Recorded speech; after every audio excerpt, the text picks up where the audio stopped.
headline. Will he or won't he? Well, that's the question hanging over the world as geopolitical tensions between the United States of America and Iran are escalating.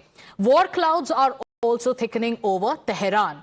From threatening military action to deploying massive warships, US President Donald Trump has sent a series of warnings, leaving global leaders guessing what comes next. But the big question is US-Iran all-out war imminent? For that, let me also take you through the situation on the ground.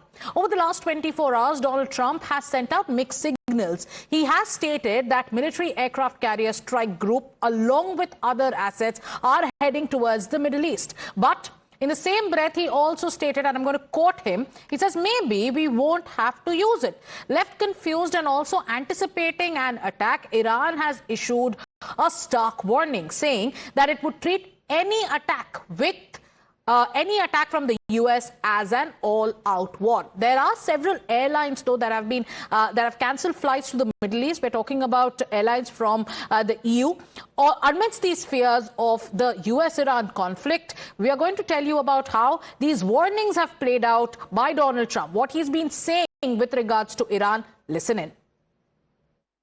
So Iran's in big trouble.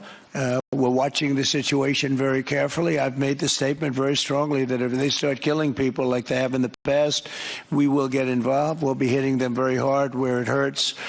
And that doesn't mean boots on the ground, but it means hitting them very, very hard where it hurts. So we're watching it. We're watching it very closely. We're watching Iran. We're watching Iran. You know, we have a lot of ships going that direction, just in case. We have a big flotilla going in that direction.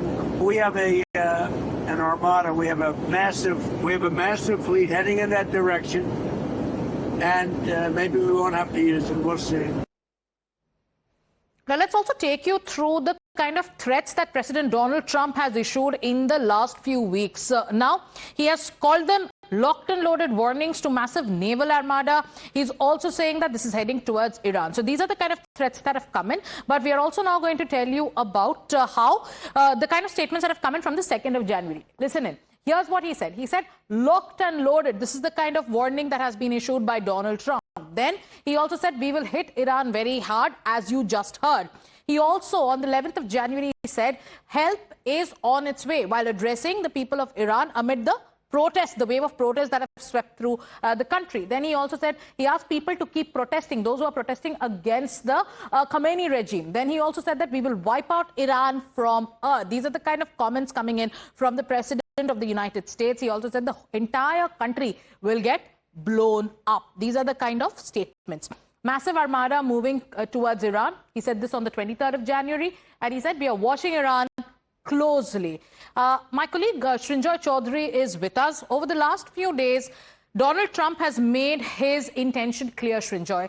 He has also spoken about the huge deployment of US's naval fleet towards the Middle East. As the situation stands today, what do you think is going to, how do you think things are going to turn out in the next few days? He hasn't mentioned the ships, but what we do know is it's the carrier battle group Abraham Lincoln, which means that the carrier, which is fairly fearsome, it's a 100,000-ton aircraft carrier with about the capacity to hold F-18, F-35 fighter aircraft and helicopters, 90 of them, and also fire missiles. So if he wants to hit targets in Iran, he can do so whenever he wishes to. It's hard to predict what the president is going to do because he often changes his mind. But the whole point is that he has hit nuclear targets. If he does it again, there is a fear of contamination. Then he could hit other military targets. Now, those military targets were hit by the Israelis not that long ago. He could hit other targets, infrastructural targets, like oil fields, like refineries, like ports. But that would hurt the people who are on the streets, indirectly at least. So if he has to hit Iran, if he has to at all, he has to be very nuanced. Right. And also Srinjoy, remember, I want you to stay with us, and I apologize for interjecting because Major General G.D. Bakshi is with us on the phone line. Good afternoon, Major General Bakshi. United States has issued a series of warnings. There is deployment, the naval deployment, and Donald Trump is talking about how he wants to hit Iran hard. Iran too has issued a counter warning. What is your understanding of the situation as it unfolds? You see, it would be very foolhardy and risky for the United States to attack Iran, for the simple reason that Iran is not a sitting duck like Venezuela.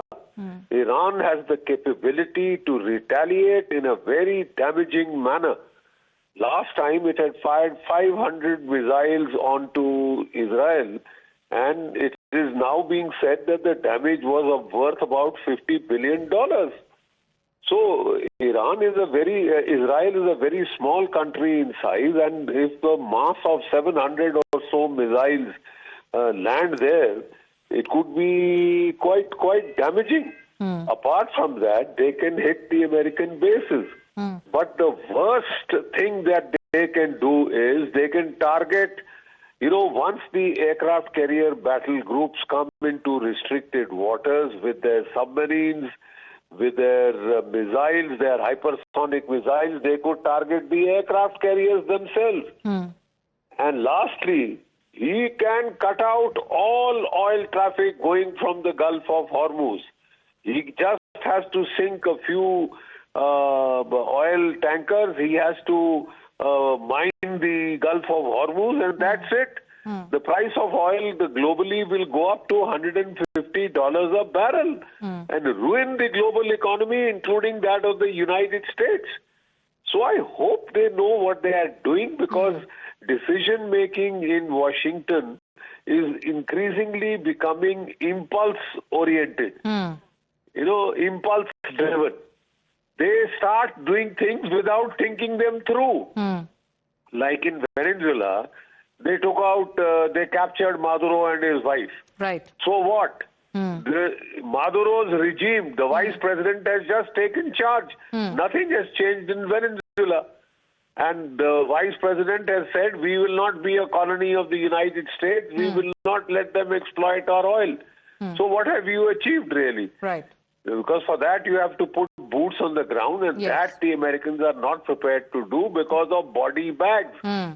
And body bags in a mid-term election year can be a disaster politically for Donald Trump. I hope he has thought it through. Thank you, Major General G.D. Bakshi, for weighing in. And you're saying that you hope the decisions or the rhetoric by U.S. President Donald Trump is not impulse-driven and U.S. has thought through. But let me once again go back to Srinjoy Chaudhary. When Donald Trump, Srinjoy, says that Armada is heading towards the Middle East, when he says we are going to hit Iran hard, when he goes ahead and he tells protesters there that we stand with you, what is the larger message that Donald Trump is sending out? Do you think this is only rhetoric? The point he's trying to make is that, look, we can do what we want to do. And that is what he thinks. This is what he believes. And let's not forget, he has hit Iran already. He hit the nuclear facilities of all places. Now, if he does that again, there is the fear of contamination. There is a fear of radiation. And of course, the Iranians have ballistic missile capability. So it can hit American targets, American bases in Bahrain, in Kuwait, in Qatar, and a variety of other places in the Gulf, just to start with. It can also hit other American targets. Right. So and Iran that's too, something right now, Srinjoy is saying that any attack on Iran will be treated as an all-out war. The world is watching. India too is monitoring the developments very closely. Thank you, Srinjoy, for getting us all those details. With that, time for us to slip into a short break.